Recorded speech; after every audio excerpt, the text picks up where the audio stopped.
Good afternoon. Is mic working? Can you hear me in the back? All right, great. So, welcome to another installment of the CAP Guest Lecture Series. I'm Dave Ferguson, Dean of the College. A quick reminder that we not only have great library materials right down the hall, but we also have a virtual library shelf created and curated by architecture librarian Amy Trendler, thank you Amy, who chooses books written by or recommended by our guest lecturers. So you can stop in the library and ask how to access some of those resources. It's a great way to follow up, particularly if you're interested in the topic. As you know, most of our lectures feature award-winning designers, but we have an expert in a slightly different capacity today who will bring a focus on communication and public outreach at a very effective level. So we're anxious to see that. Megan Gulla is here to share techniques for listening, teaching, and making sure that community needs are considered in all of our projects. So excited to hear about those experiences. Let me introduce Dr. John West, Chair of the Department of Urban Planning, to give the intro. Hello.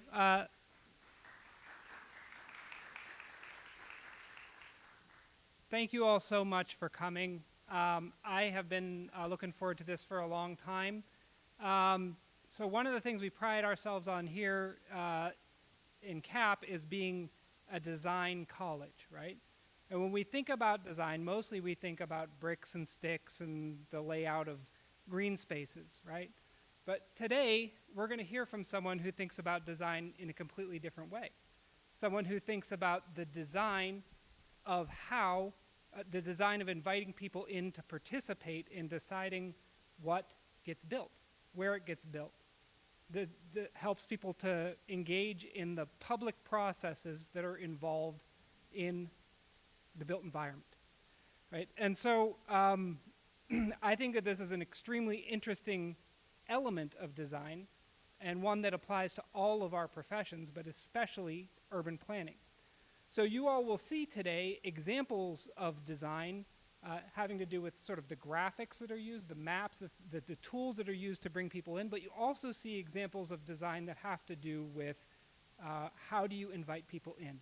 What are the steps that you take to make people feel welcome and participating in local decision making?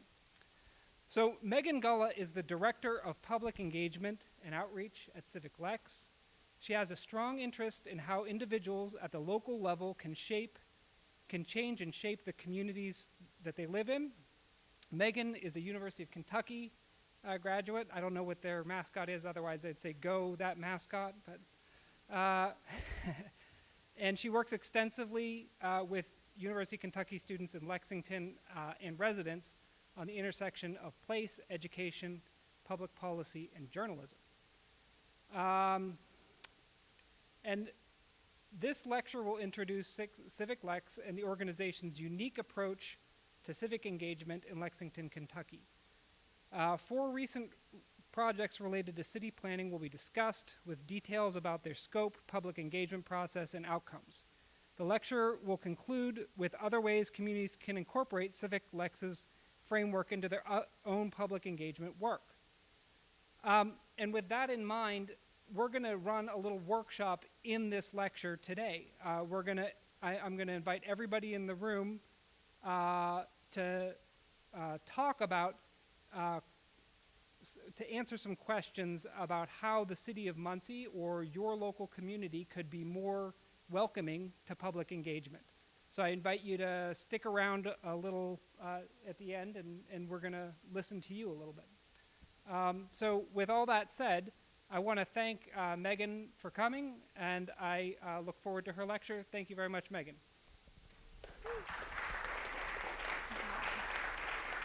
Thank you for the introductions. Can you all hear me all right? Got this little mic on. Awesome. Yeah, so again, thank you for inviting me here. This is really exciting. And I know there are some community folks here as well as university students. So I wanted to create a presentation that kind of spoke to both of these audiences. So I'm going to talk a little bit about civic health, so you can see. I'm going to have to move both computers at the same time. So the title really of this presentation is Civic Health, or this lecture, is Civic Health and Cooperative Community Design. So touching on both of those, how can we better engage our communities, and then how can we use that engagement to inform how we design our communities if we're working in design spaces.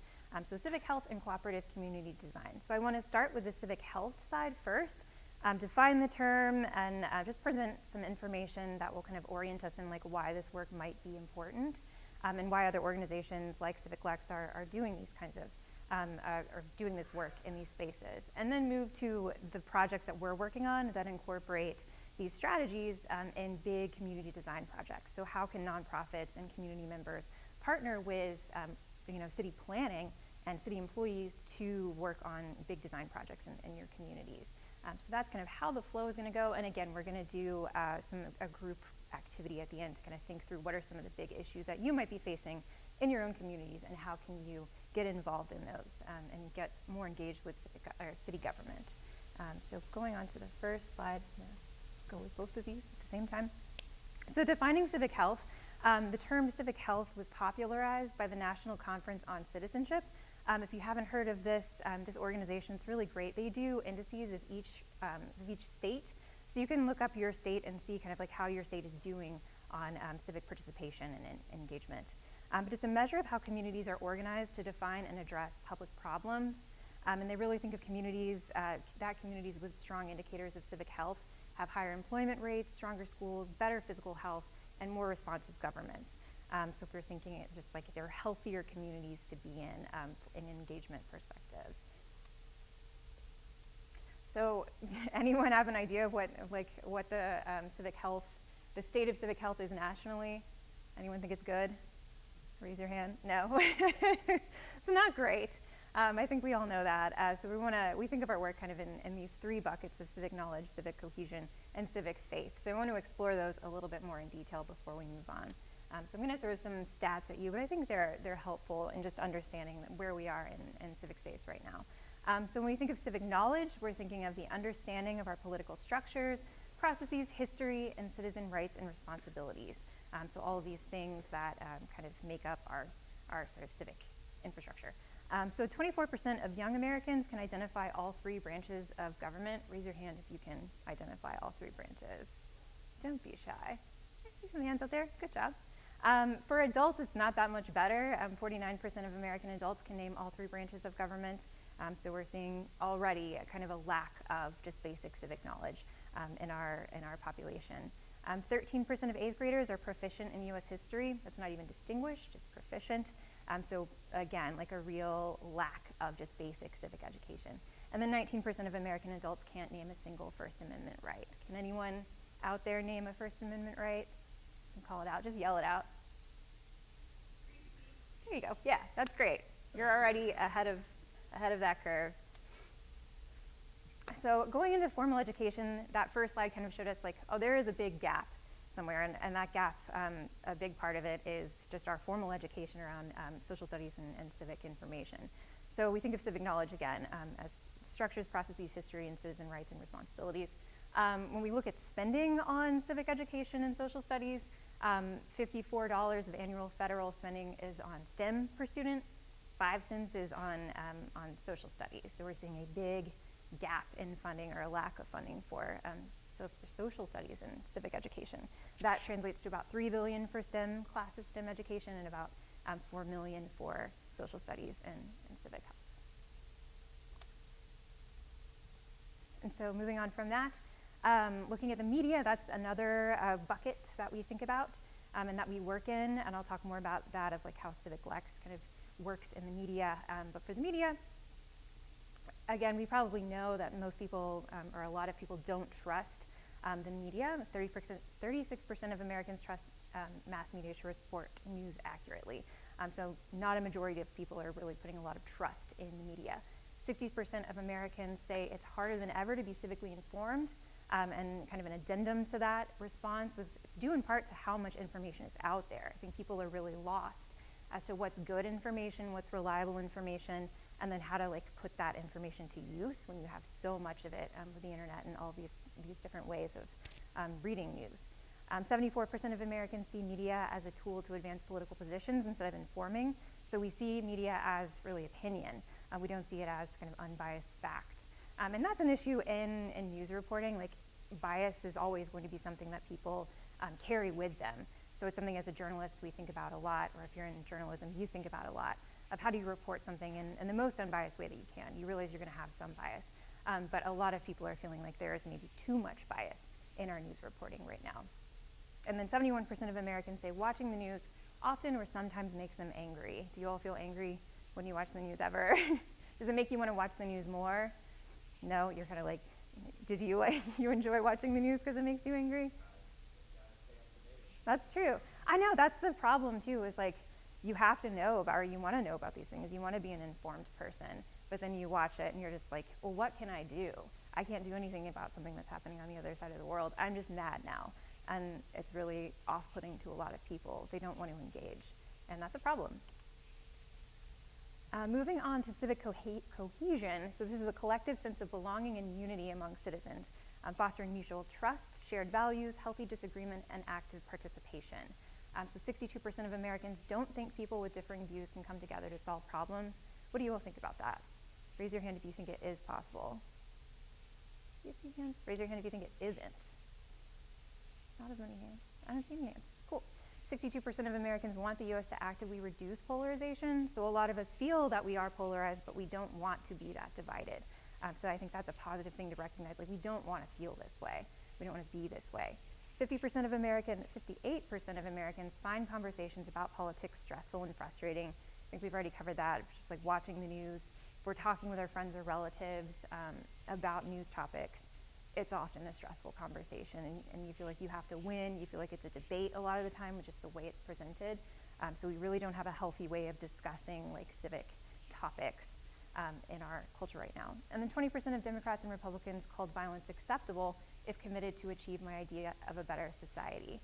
So that's a problem. That's something we really have to like contend with and sit with. If we are at a place where we believe violence is an acceptable way to kind of get to a point where we need to be, is that where we want to end up? And I don't think many of us would say yes. And so civic faith, that kind of leads us to civic faith. It's the trust and belief in the foundational principles of a democratic society, motivating citizens to engage in and uphold its values and institutions. So 39% of Americans trust the federal government. Again, we see a lot of distrust in federal institutions and institutions as a whole. That counts for, we're seeing it now with universities. There's a lot of distrust and skepticism about the value of universities and programs within universities, especially liberal arts and humanities. There's 46% of Americans are open to non-democratic forms of government, with rule by a strong leader or a panel of experts being the top two other preferences besides democratic government. So let that sit with you. 62% of Americans trust election results are accurate. So again, not a overwhelming majority of people trusting that these elections are done, accurately. And then 24% of young Americans consider democracy a bad or a very bad form of government. So there's some fun stats for you about civic faith.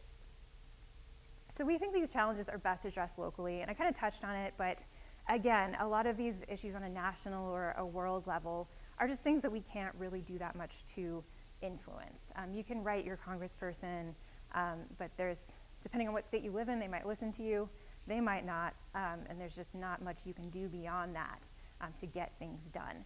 So we really think the local level is the way to really make change happen in your communities. You can actually see things happen.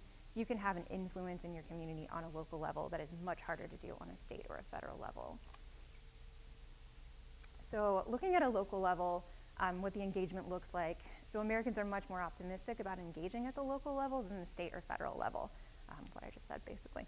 66% of Americans trust their local government, so that's up from the federal government.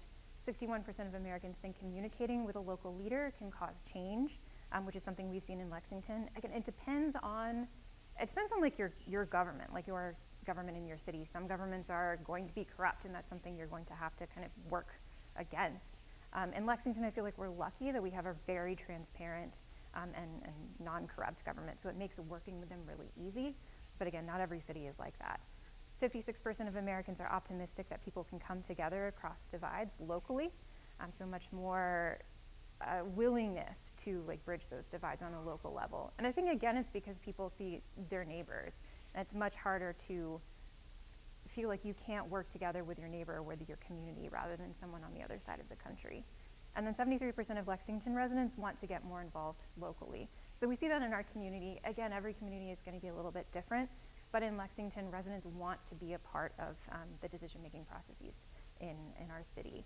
So that's really inspiring, I think, for when we're doing our work, and I think for the city planners in our city, where people want to be engaged and they want to see like their ideas be represented in the plans that the city is creating and implementing. So I think it's rewarding for them to see like residents wanting to be involved and caring about it, whereas some cities, people who aren't really engaged, it's like, well, what are we doing this for? So I think that goes back to, though, like also being inspiring. Like if you can be like a government body that is good at communicating, is good at engaging residents, and is an office that people want to talk to and engage with, that goes a long way to creating that desire to people to engage with you. And then there are, on the other flip side, there are serious gaps in local civic ecosystems. So 33% of Americans follow local news. Again, that kind of tracks with just news overall and media overall. It's not quite, I don't know if it's quite the same as like the distrust. I think it's topics covered in local news, and also just defunding of local news. There have been so many cuts to local news outlets, and so many local papers have closed that there aren't really a lot of good sources out there anymore for local news. Our paper has just seen cut after cut after cut, and they're now down to only one city reporter. So if you think of all the city meetings happening during a week, one person is there to cover all of that. So it's really impossible for these reporters to do their work. So what we get usually is sports, is entertainment, is crime reporting. And it's fun for a while, but it's not really a sustaining, like healthy diet of information that you need to be an active resident in your community. Looking at the next one, 38% of young Americans vote for local elected offices. That's something we're always trying to boost, but we do see just local election participation is pretty low. So we want to do what we can every election cycle to try to boost that. 12% of Americans have attended a local meeting on civic affairs in the past 12 months. How many of you all have ever attended a local city meeting? That's awesome. Great job. Yeah. I think it's pretty low in Lexington, and it's usually the same people showing up. So that's another thing. If you do go to a city meeting, I don't know about here, but in Lexington, it's the same folks showing up. A lot of them are retired or real estate agents, lawyers, people with some money and some time, and they're there talking about the same things over and over and over again. So we tell people in Lexington a lot that like if you are a young person, if you can get a group of people organized together, city council loves that. They love to see new people coming in. They love to see people who are really passionate about the issues that they're working on, and they're much more willing, I think, to work with you on those things. Again, I don't know if it's the same in Muncie, but if you all are kind of similar to Lexington, I imagine the folks there feel similarly. And then 17% of Lexington residents understand their options for participating in local civic life. How well do you all think, I guess, raise your hand if you know very clearly like the steps to take to engage with local government? See, few hands, not many people, yeah. So these processes can be really like confusing, opaque, like don't know when to go to a meeting, don't know when meetings are happening, when things are going to be decided. If you show up with people, like if you show up with people during a public comment session, is that going to be counted to the vote? Is it after the vote's already happened? None of this is really spelled out for us anywhere, so it's things we all have to learn on our own, and that's not really how it should be. Which brings us to what we call locally run civic infrastructure, and we think these kinds of organizations like CivicLex can help to fill these information and education gaps. So what is civic infrastructure? We think of civic infrastructure as the physical and organizational structures, systems, and networks that facilitate public participation, community engagement, and the effective functioning of a democratic society. So all of these things that come together to create like well-informed and engaged residents. But it's kind of like a one-stop shop for this, where people can go. And that leads us to CivicLex. I was thinking, like, do I start with CivicLex at the beginning or in the middle? But I kind of like throwing it in the middle, so here we are. So CivicLex is the organization that I work for. We are a local nonprofit civic education organization. We are working to improve the civic health of Lexington, Fayette County in Kentucky. We really just focus on Lexington. There are a lot of organizations that, we always are encouraged to scale. That's something we hear a lot from our funders of like, how can you scale this program or this project? How can you expand to other cities? And on the other side of that, we see a lot of national organizations coming into Lexington and kind of saying like, well, you should do this. Why didn't you do this? What if you do this? And that's a little bit frustrating because a lot of times they get big national funding money and none of that gets to us, but we actually know what's going on in Lexington, but we're not really given the credibility. And that happens to a lot of local nonprofits. So I think that's an interesting kind of dynamic between like national organizations and funders and like smaller local organizations. It's something to keep in mind if you're getting into working in a nonprofit later on. It's something you'll probably encounter if you're at a local nonprofit. But we think it's really important to focus on Lexington because we are all from Lexington and we know Lexington the best. We don't know much about Bowling Green. We don't know anything about Muncie. So it doesn't make sense for us to really like try to branch out to other cities. But what we do instead is that we have a toolkit basically that we've created that other cities can take to use. So we can basically say like, here's how we did it in Lexington and here are the things that we've done. Take that and use whatever works for you, whatever you want to, and we'll kind of give you support if you need it. So that's kind of how we think of scaling, but we don't really want to replicate CivicLexes around the country. Excuse me. So we help residents understand local government, and on the other side, we help local government connect with residents, and we're building a community in which everyone can meaningfully participate in the decisions that shape where they live. That's the ideal for CivicLex, is to have a lot of people involved in local government really being welcoming and accessible to residents, and then us working together to create the community that we want. We're not there yet at all. There's still a long way to go, but that's kind of like our North Star that we're trying to go to. So our history, we're not that old. We've done comparatively a lot since we started in 2017. When we started, we were mostly just a platform, like an online platform. It was a website. And so we had a newsletter that went out every Monday, still does. So we attend a lot of city meetings. Right now we have one employee whose job it is to just go to city meetings. They're our civic hall, our civic reporter. So we still cover city meetings and report back from what we hear. So we'll talk about votes, we'll talk about public engagement opportunities, like public input opportunities, and like big decisions that are coming through City Hall that we think residents should know about. Beyond that, we also focused on issue explainers, and we'll do an activity at the end of this talk about what an issue explainer is and kind of start your own issue explainers. But those were included on the website as well, and those were things like, how is Lexington's public transit funded? Or how is Lexington managing or building affordable housing in Lexington? Like how is city government building affordable housing in Lexington? Or what is the consent decree, which was, it was an EPA big issue in Lexington where we had leaky storm sewers. So we got sued a lot of money, and the city is now working very hard to repair those sewers. But like, what is that? Nobody knows what that is. So big things that are important to the city, but that regular residents probably have no idea is happening. As we went on, we kind of realized information alone wasn't leading to the outcomes we wanted to see. It was kind of the realization was that like you can give people information, like we had all this information available and people could definitely access it, but we found out that once people were going to meetings and trying to engage with city government, they were finding that those processes were really inaccessible. And I think a good example of that is the public input process for LFUCG, Lexington Fayette Urban County Government. There are times where things are voted on, and then a lot of times public comment happens after the vote happens. So you have a lot of people showing up to a city meeting, you have council voting on the topic, and then you have public comment happening after the vote. So people show up, we have lots of people that show up to these meetings and they care a lot about these issues, but then they see it happen and they're like, why did I even do this? Why am I here? This was a waste of my time. Because the meetings happen during the day. They happen at 3 o'clock or 5 o'clock. So a lot of people are either working or they're coming home or coming to a city meeting like right after work. So we saw that as like, well, this is one great example of like why our processes in city government are not leading to more engagement for residents. So we found that information is not going to solve the problem alone. So we started thinking about civic transformation, and that really began with our Civic Artists in Residence program. But we wanted to work with the city side to think about how can the city kind of update their processes or just change their processes so that it's more welcoming for residents to participate.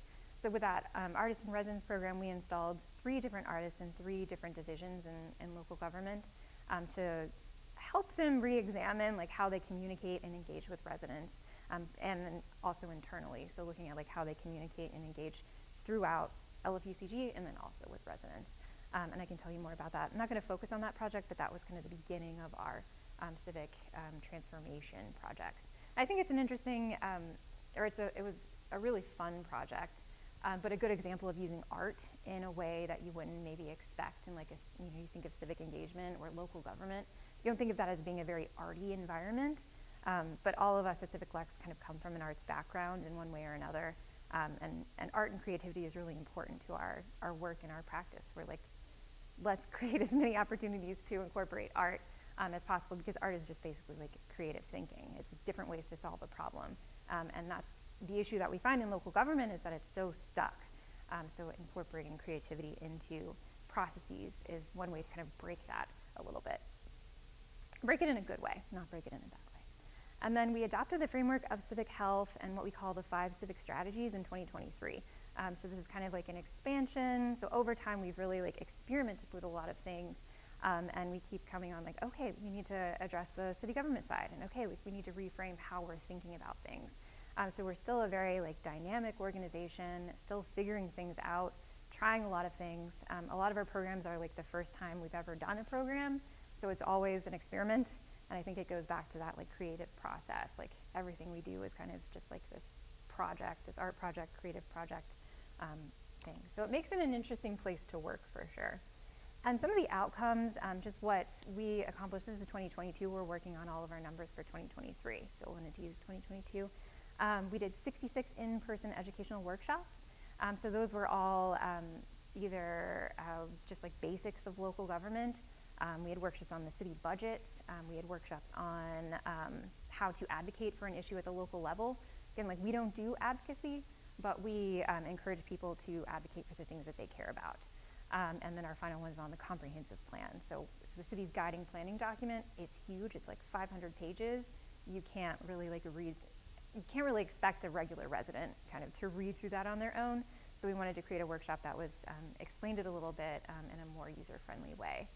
We had 7.9 thousand residents who attended an event or workshop, so we've really tried to reach a lot of people in Lexington. We have a population of about 320,000, so still have a ways to go, but we are chipping away at that. And we had 509 tabling events through our On the Table program, and that's one of the projects I'll focus on in a minute. But 509 pretty much like individual conversations about growth and development in Lexington. And again, I'll get into that project in a moment. And then 85% of participants say our events and workshops help them get more engaged. So we find that the strategies that we're using are helping a lot, and we get a lot of positive reactions from people.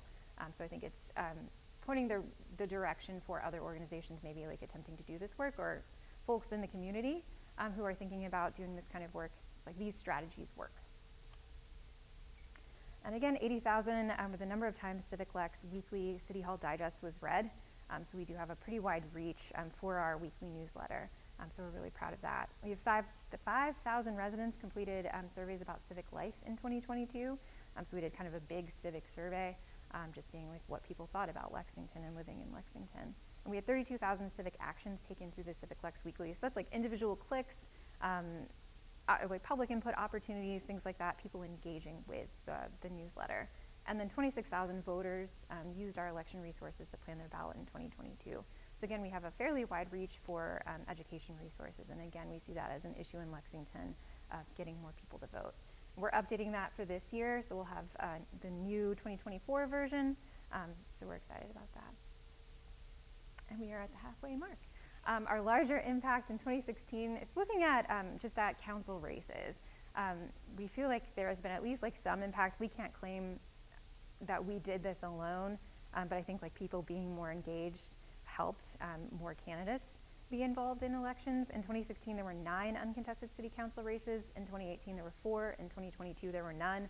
Also this year, there are no uncontested races on council. And we did find that we had a couple people on our board and a couple people going through our workshops who over time ended up running for council themselves and saying, like, the things that I learned at your organization encouraged me and really influenced me to run for office. And 2 of those are elected on council. And again, we didn't advocate for them, we didn't campaign for them. They just used the resources that we provided and later on ran campaigns of their own. One is a city council member and the other is vice mayor who was elected in 2022. And Lexington was also named the first ever Our Common Purpose community in the country, due in large part just to our public engagement work. And then we've seen changes to big city processes, kind of taking some of the how we organize information and present information. We've seen the city kind of copy that a little bit. And again, I can't say if the city is actually doing well, we want to do something like CivicLex does, but it is very similar to things that we have produced. So I'm going to say we influence them. But they've released a more user-friendly budget document. So usually they have their budget document that's basically a giant spreadsheet. Now they've started producing a public version of that has some nice graphics and really just is easy to read. So that's something. They're also doing a lot more surveying of residents, and they're trying to get out to more neighborhoods and just be on the ground more. And that goes along with engagement strategies as well. I feel like the city used to just put out a survey on their website and just tell people go to our survey, go to our website, take our survey. And that's not really going to get a lot of people. So we've seen them really get out into neighborhoods, really be on the ground, and offer different types of engagement opportunities outside of the digital world, which I think is important as well in their engagement strategies. And then council meeting structures. I talked about the public engagement and public input times during the meetings, and we're actually working with the city to change a lot of the structure of council meetings so that they're more, they just make more sense to residents, and the timing of things that happen makes sense to the whole process. So that's a little bit of kind of the atmosphere that we're in, both nationally, locally, and kind of what an organization like CivicLex can do, the impact that it can have on a community. So I really encourage anyone out there, if you're interested in this kind of work, whether it be in planning or just as a community member, you don't have to be an organization like CivicLex. You don't have to be, a nonprofit. You can just be you or a group of people doing some of these things, which I'll get into in a second. But you can really make a difference in your community, and I think that's something that everyone needs to know. So our 5 civic strategies I mentioned earlier, these are kind of the ways that we do our work, the different elements of our work or pillars of our work. So we think of it as civic education, local news and reporting, relationship and bridge building, participatory governance, and public space and gathering. And I'll get into each one a little bit. So civic education, raising the baseline awareness of how Lexington civic life works. This would be our workshop. So again, local government 101, the city budget, issue basically activism, and the comp plan. So these basic things that you need to know to kind of participate in civic life. And then local news and reporting, that's our newsletter and our issue explainers. So again, our newsletter is just information about what's happening in City Hall for the week. So we want to help residents understand timely and important civic issues. And then the issue explainers provide a lot of information in a digestible way about big topics in the city that are kind of longer term than maybe something you would see in the newsletter. So think of it as slow news. But those have a format which we'll go over, and there's you want to have some background information, and then ways people can get involved, and then kind of who you would need to know, what's important to know about the issue. So we're going to design our own, hopefully, or at least come up with some ideas of what could be an issue explainer in your community, but just wanted to introduce that. And then relationship and bridge building is something that I think is really important and is kind of not talked about a whole lot, I think. It's helping people learn from each other and build relationships across differences. How I incorporate that in my work is by, and I think of it as more as democratizing relationships. I think a lot of things that happen in local government are because of relationships, and a lot of power is based on relationships. So there are people that have access to people who can make things happen. And over time, that just gets solidified. But what I try to do at CivicLex is anytime we're doing a workshop or an event or something like that, I try to get as many people from city government, whether it be council members or city planners or other employees at those events. We did a pancake breakfast a few weeks ago, and that was very a light introduction to civic engagement. But we still had council members there, and we had city staff there. So it is creating opportunities for people to be in space together who might not otherwise meet each other ever, and then give them the opportunity to form these relationships and democratize power a little bit across relationships. And we also do that in many ways just through all of our in-person events, and even like digital kind of in-person events. Just trying to bring people together from as many different like parts of Lexington as possible, because you never know what those relationships could spark. We also have participatory governance. We think of this as changing civic institutions to make engagement a more rewarding and meaningful experience. That's again these projects that are working on the city side to make it easier for residents to get involved. And I'll talk through, I think the projects that I have on this presentation have a lot to do with participatory governance and also public space and gathering. And I think this is relevant to you all, enhancing public spaces to facilitate great community interaction and engagement. Are you all familiar with the term like third spaces? Yeah, so that's something we are very much like a proponent of. And so a lot of our work is about getting the city to think about like third spaces and really like support planning for parks, for plazas, for things like that, where people can gather and not be, not have to buy anything, not be in like a consumer relationship with the space. And then also making sure those spaces are like equitably placed. That's something we learned with our project called the Park Equity Accelerator, of areas of town that had access to parks and green spaces, and the quality of those parks and green spaces were often related to race and socioeconomic status of the residents of those neighborhoods in the town. And it's like no surprise that those neighborhoods were designed that way. They did not just happen accidentally. So that's something we think about a lot too. So getting into the projects on the table, and we have a little bit, I'll try to get through this in like 10 minutes. Let me take a breath too. Whew. So on the table, happened in 2022 and through 2023. This was a really interesting project. Are any of you all familiar with On the Table? The big thing. It started in Chicago, I think around like 2016. And it started as a day, like a one-day conversation, and it's kind of self-led. So it was a Chicago Community Trust. It was the organization that started it. And they put out a toolkit that had questions about a specific topic. So it was all organized around one topic.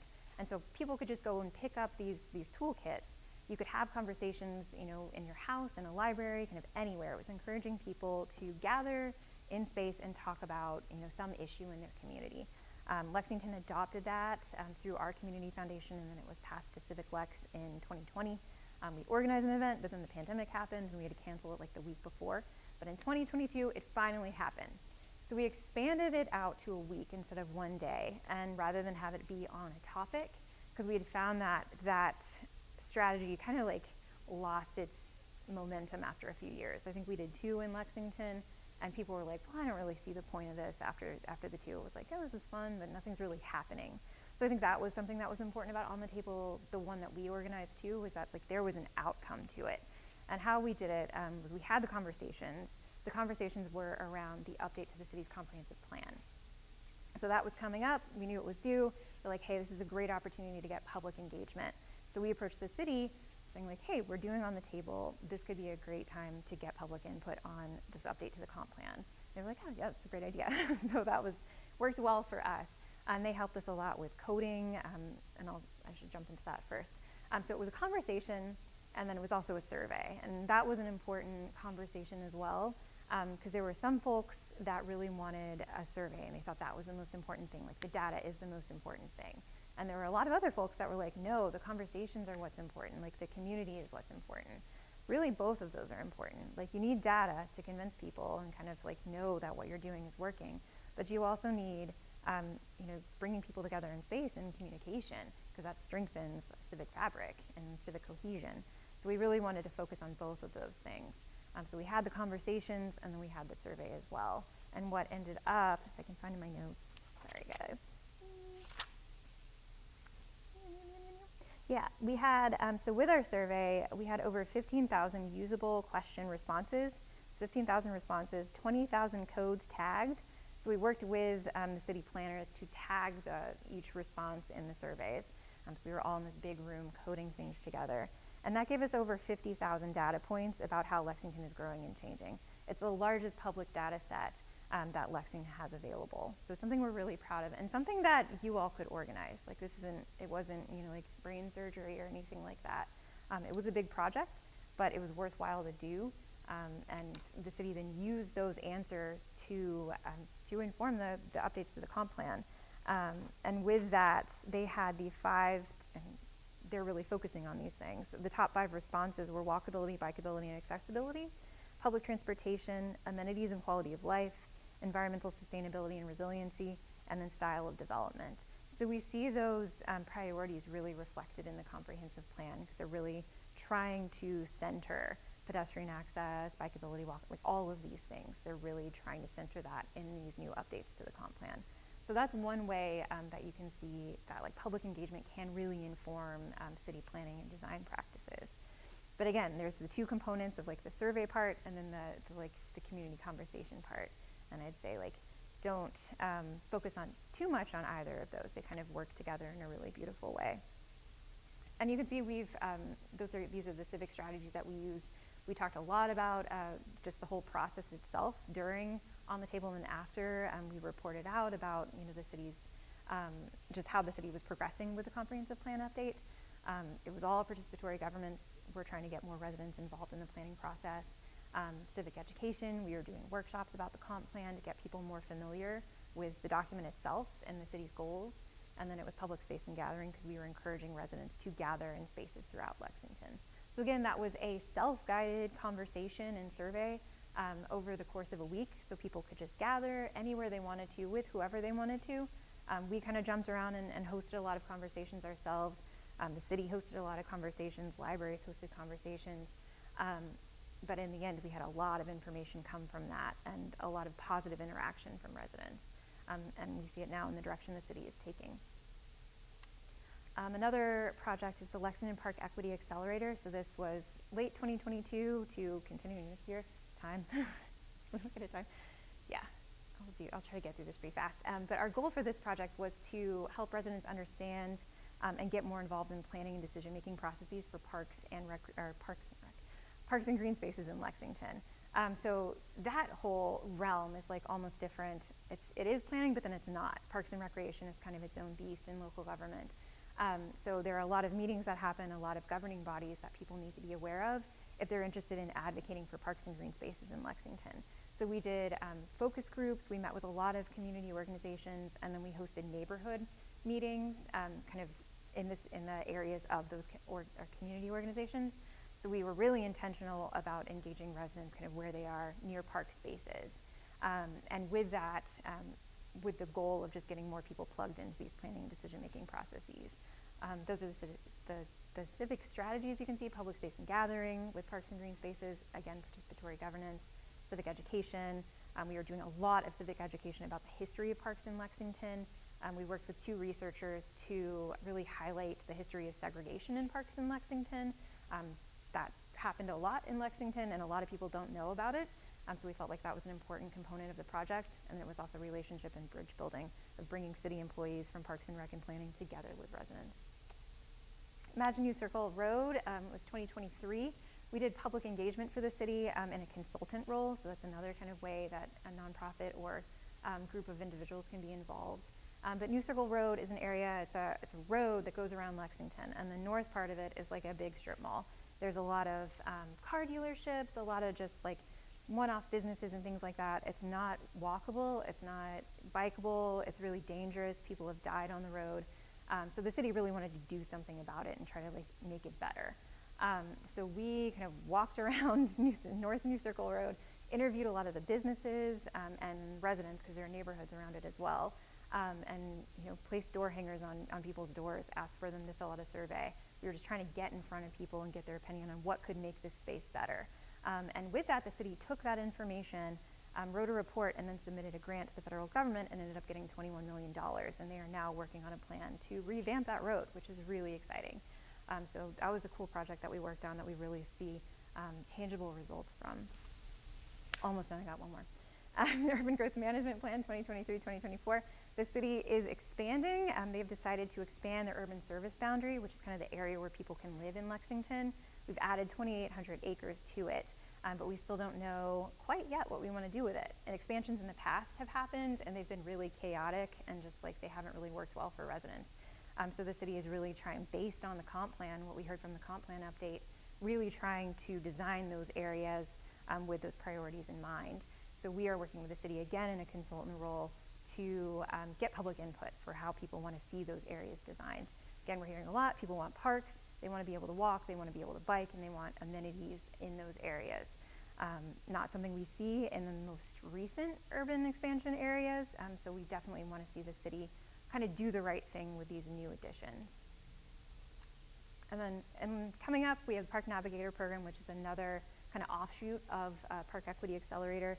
We are expanding our news coverage, updating Lexote, and again, doing updates to covering the city budget. Yeah. Oh shoot, I'm so sorry. I forgot one. I'm sorry about that, you all.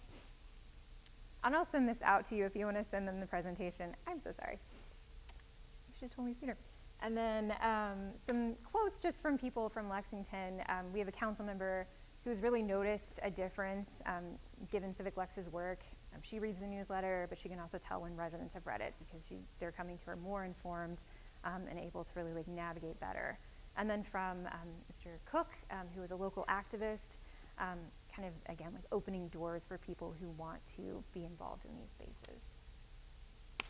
So activity time, I think we have about 15 minutes. I will show you, let's see, I'll do it from this computer. No, go back. Oh man, I can't do it. Oh shoot.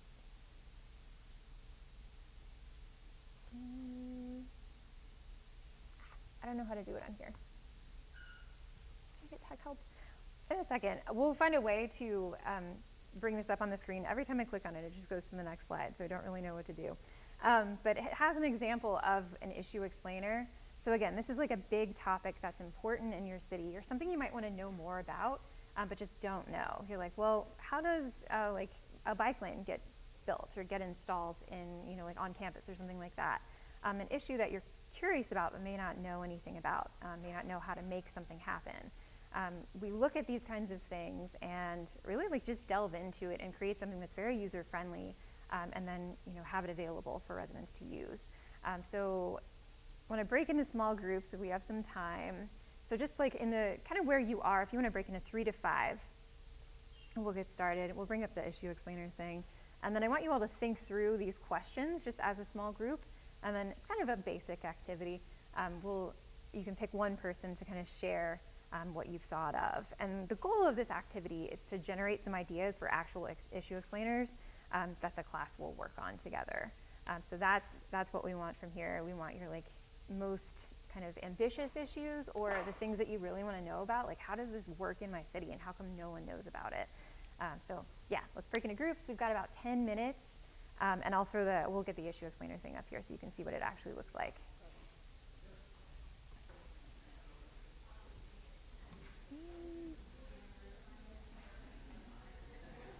All right. One other thing to note is that I am going to pass out a sign-in sheet for those of you who attended, and it's for the Plan 100 attendance. So if you're a Plan 100 student, make sure you sign in. Otherwise, please participate in this because, as Megan alluded to, we're going to use a year-long class next year to try to create issue explainers for Muncie, Delaware County. So what we want to know are what are issues that you would like to better understand. I had to call my friend Chip Taylor to try to understand what the city's budget is. I'm an urban planning professor. I've been teaching urban planning for 12 years. I cannot figure out the city's budget. What is something that you would like to have more digestible for yourself so that you can understand how the city works? What is an issue that you care about that you'd like to get involved in? I guess, yeah. And so we're going to go through a little exercise here where you get to identify some issues with us. I would encourage those of you who are students to maybe consider talking to some people who aren't students, and if you already know the people who are around you, you all might have the same issues. So mix it up a little bit, have some fun, and we'll give you a few minutes to talk about this, and then we'll talk as a big group.